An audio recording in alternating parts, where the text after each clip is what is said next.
pessoal, tudo bem? Sou a professora Daiane.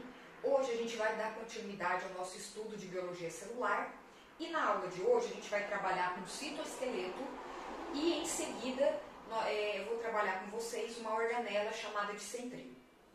Citoesqueleto, o que seria o citoesqueleto? Citoesqueleto nada mais é que um conjunto de proteínas fibrosas, proteínas filamentosas, que nós encontramos no citoplasma de uma célula, nesse espaço aqui entre a membrana e a carioteca. Qual seria a função, ou quais seriam as funções desse citoesqueleto? Esse citoesqueleto está ligado principalmente a um papel estrutural, a um papel mecânico, ou ainda ele está ligado a um papel de movimentação. Então ele permite uma série de movimentação desse citoplasma, ou ainda, melhor dizendo, movimentação de organelas, movimentação de moléculas. Existe ali, alguns cientistas já vêm colocando que algumas células procarióticas, algumas bactérias, podem ter um citoesqueleto mais rudimentar. Tá? Então essa é a ideia mais atualizada. Então a gente tem aquela ideia antiga, que é propagada, que o citoesqueleto só existe em células eucarióticas, mas os cientistas já estão revendo essa ideia. Bom, quais seriam os tipos de citoesqueleto? Nós temos 3 tipos quanto ao diâmetro. Os menores, que são chamados de microfilamentos de actina, porque eles são formados principalmente de uma proteína chamada de actina. Segundo, os filamentos intermediários, que têm um tamanho ali mediano entre actina e microtúbulos. E os mais espessos, que são os microtúbulos. Vamos começar falando um pouquinho, então, dos microfilamentos de actina. A actina, qual é o papel dessa actina? Geralmente, o que a gente lembra, quando a gente fala em actina? Actina a gente lembra de actina e miosina. Essas proteínas, onde que a gente encontra em abundância? Nos músculos. Então, no músculo esquelético, eu encontro actina e miosina. E ela está ligada a qual papel, pessoal? A um papel de movimentação. Tá? Então, o papel de movimentação muscular está atrelado a essa actina. A actina é um filamento muito fininho. Tá? Ela fica ali na ordem de 3 a 6 nanômetros de diâmetro. E geralmente eu encontro 2 filamentos conjugados de actina. O que mais? A actina está ligada a outros processos. Por exemplo, a formação de pseudópodes. Como que uma ameba, por exemplo, consegue formar um pseudópode? Porque abaixo desse pseudópode, aqui no citoplasma dessa ameba, eu devo possuir aqui, quantidades de actina, quantidades adequadas de actina, que permitem essa movimentação, formando então os pseudópodes. Então essa actina ela vai se acumular principalmente na periferia desse pseudópode, e aí então ele vai ter uma estrutura formada, e essa estrutura, essa movimentação da actina vai permitir a formação desse pseudópode. Okay? Então está ligada à movimentação muscular, à formação de pseudópodes. A actina geralmente ela fica abaixo da membrana plasmática.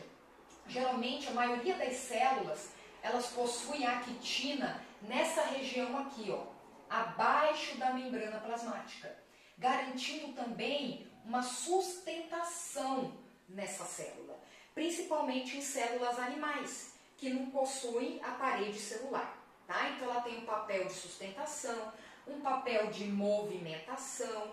Então falamos um pouquinho dos microfilamentos de actina. Os filamentos intermediários, eles ficam ali na ordem de 7 a 12 nanômetros. E eles são formados principalmente por uma proteína chamada de queratina. Queratina. Então vamos lá. Queratina. Qual é o papel da queratina, gente? A queratina ela vai ter um papel mais estrutural.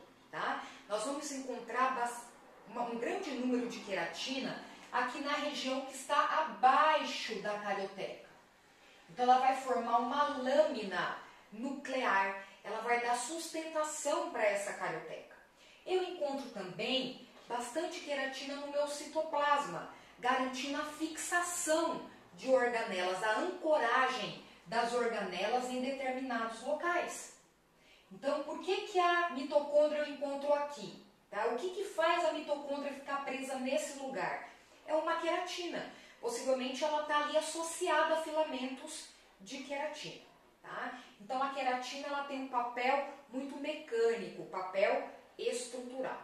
E, por último, então, os microtúbulos. Os microtúbulos eles ficam na ordem ali de 20 a 25 nanômetros de espessura, de diâmetro.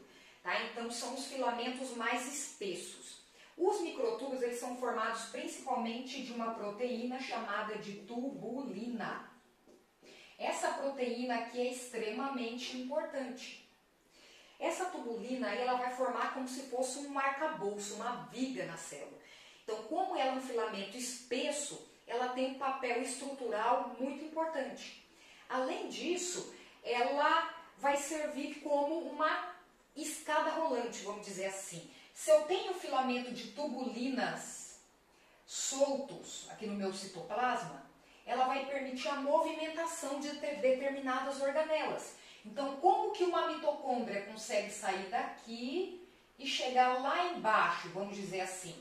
Porque ela vai usar como uma escada, ela vai usar como um andaime a estrutura de uma tubulina.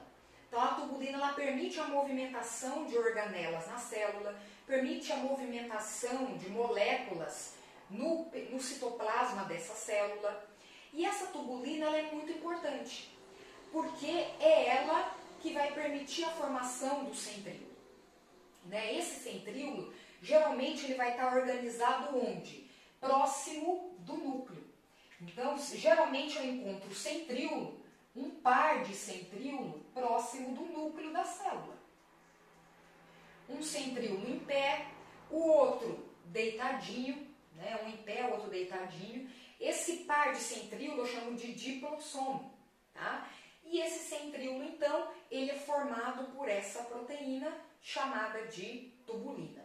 Então, a tubulina, quando ela se organiza, ela vai se acumular numa região chamada de centrosomo, que é essa região próximo do núcleo aqui, ela vai formar essa organela chamada de centríolo.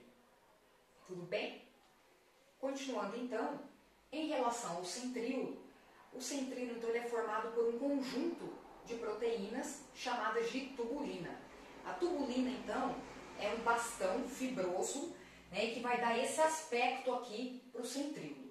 O centríolo, portanto, é uma organela do tipo não membranosa. Ele não tem membranas, né, ele é formado por túbulos. Túbulos de tubulina, uma proteína que faz parte do microtúbulo. Bom, em vegetais, eles possuem centríolo? Apenas vegetais superiores possuem centríolo. O que seriam os vegetais superiores, pessoal? Seriam as gimnospermas, gímeos e angiospermas.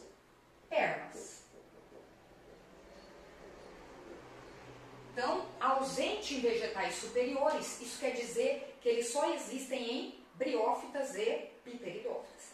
Além disso, nós não devemos esquecer que o centríolo ele não existe em células procariotas. Então, em células procarióticas, ausente em centríolos, não existem centríolos. As funções, para que serve centríolo?